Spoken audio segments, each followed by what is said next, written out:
Isaac is bound. Abraham lifts his knife. Today we see the sacrifice on the mountain in Moriah, the sacrifice provided by God, on the Bible Brief.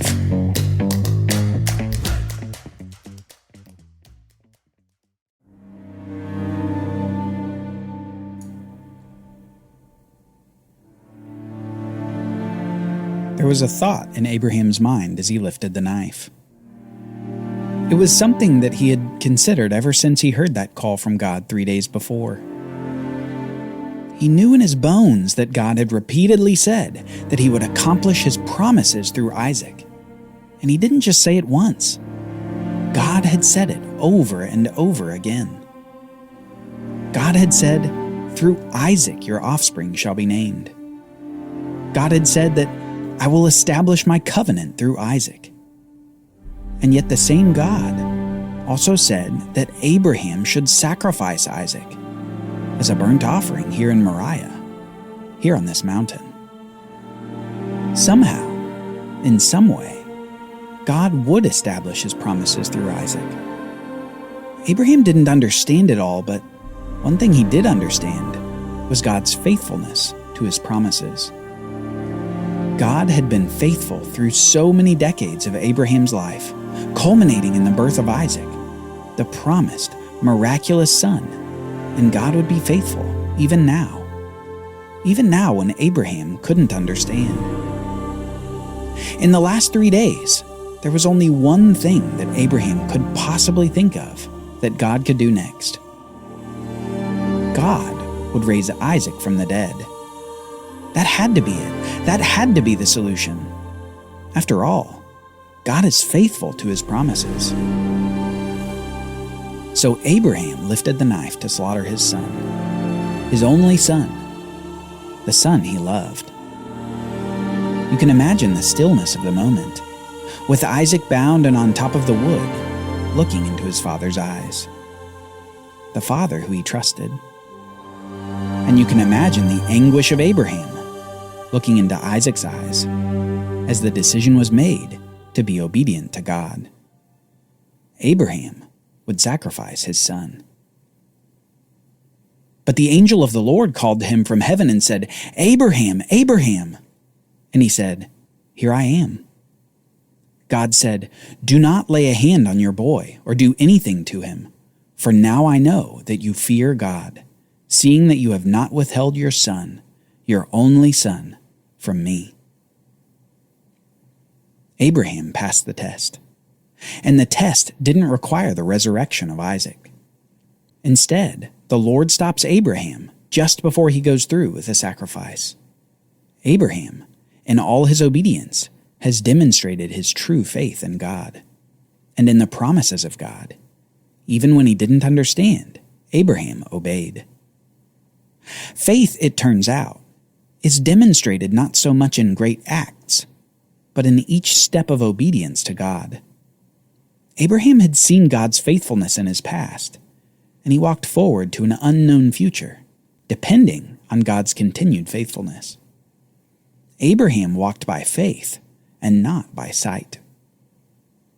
The end of the book of Hebrews tells us that he even considered that God was able to raise Isaac from the dead to accomplish his promises. And now, here in the 21st century, we've heard of resurrection before. But for Abraham, this was a novel thing, something he had never heard of and never experienced. It was simply the only explanation that he could come up with, where God would remain faithful to his promises. The resurrection of his son, his only son, the son he loved. And just as Abraham responded to Isaac when asked about the offering, God indeed provides an offering for them. Let's keep reading. "And Abraham lifted up his eyes and looked, and behold, behind him was a ram, caught in a thicket by his horns. And Abraham went and took the ram, and offered it up as a burnt offering instead of his son. So Abraham called the name of that place, 'The Lord will provide.' As it is said to this day, 'On the mount of the Lord it shall be provided.'" Instead of Isaac, Abraham sacrificed a ram on the altar that he had built. At the last moment, God provided a substitute. God could have simply instructed Abraham to go home. But as we've seen in the Bible, God is honored by these animal sacrifices. Sacrifices that point to two things. The first being God's perfection and holiness apart from humanity, and the second being the penalty for sin, the death penalty that every person deserves because of their sin. The animal is a substitute death, acknowledging humanity's dependence upon God's mercy to even live life to any extent on the earth. Furthermore, these animal sacrifices show the need for an ultimate solution for the death penalty, a solution still over 1,000 years away in the Bible story. Okay, so upon seeing Abraham's faith and obedience and the sacrifice of the ram, God speaks again out of heaven with the strongest affirmation yet that his promises to Abraham are sure. And the angel of the Lord called to Abraham a second time from heaven and said, "By myself I have sworn, declares the Lord, because you have done this and have not withheld your son, your only son, I will surely bless you, and I will surely multiply your seed as the stars of heaven and as the sand that is on the seashore. And your seed shall possess the gate of his enemies, and in your seed shall all the nations of the earth be blessed, because you have obeyed my voice." For Abraham, this is the final affirmation of the Abrahamic covenant. God again expresses that he will multiply the offspring or seed of Abraham so that he has many descendants. But God also does something specific here. You see, the word offspring or seed can act in a plural or a singular way. That is, you can speak of many seed or one seed and use the same word. God gives us a clue here of how to understand it. Notice God says that your seed shall possess the gate of his enemies. Here God shows that this seed who will defeat his enemies is a singular masculine seed, which is the exact same kind of usage as in the curse of the serpent way back in Genesis 3. Remember, God said to the serpent that the seed of the woman will crush your head and you will strike his heel. In the Abrahamic covenant, and especially in this final affirmation to Abraham, we see God promising this coming seed who will defeat his enemies and bless all the nations of the world. After this affirmation by God, Abraham is able to leave the mountain in Moriah with his son Isaac, and with an even stronger assurance of the promises of God. Abraham demonstrated his faith, and God promised Abraham a reward for his obedience, a reward that would echo to the end of the world. God has promised, God has made a covenant, and God has sworn to Abraham. This covenant is irrevocable. God will give Abraham and his offspring land, seed, and blessing. The land of Canaan, seed in abundance, and blessing to the world through a particular seed of Abraham.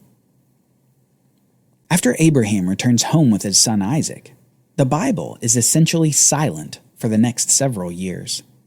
Silent until Abraham is 137 years old. And at 137, elderly Abraham mourns the death of his wife, Sarah. The Bible says this in Genesis chapter 23. Sarah lived 127 years. These were the years of the life of Sarah. And Sarah died at Kiriath Arba, that is, Hebron, in the land of Canaan. And Abraham went in to mourn for Sarah and to weep for her.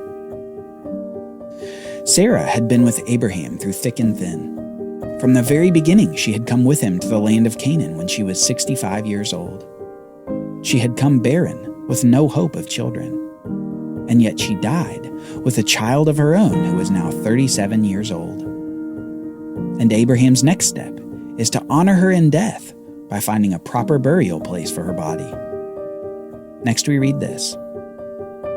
And Abraham rose up from before his dead and said to the Hittites, I am a sojourner and a foreigner among you.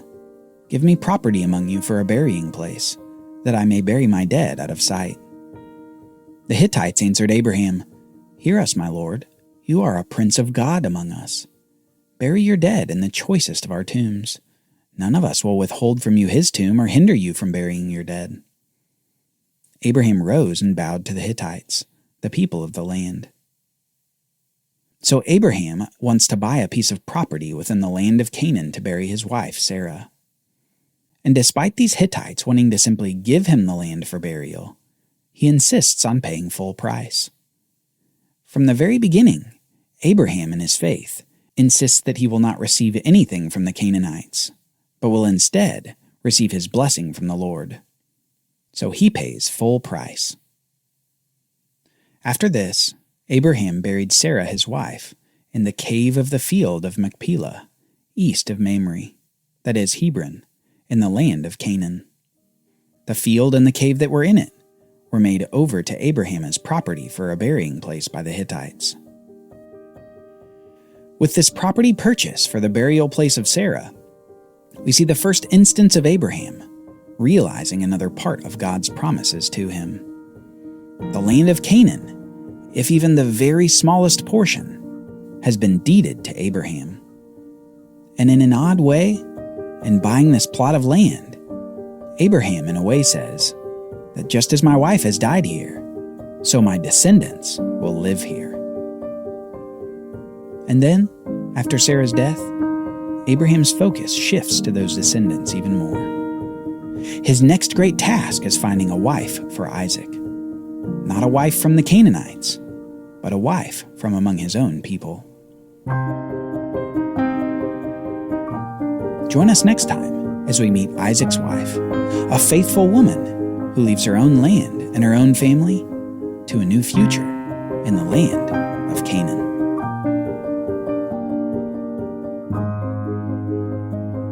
The Bible Brief is brought to you by the Bible Literacy Foundation, dedicated to helping people like you learn the Bible.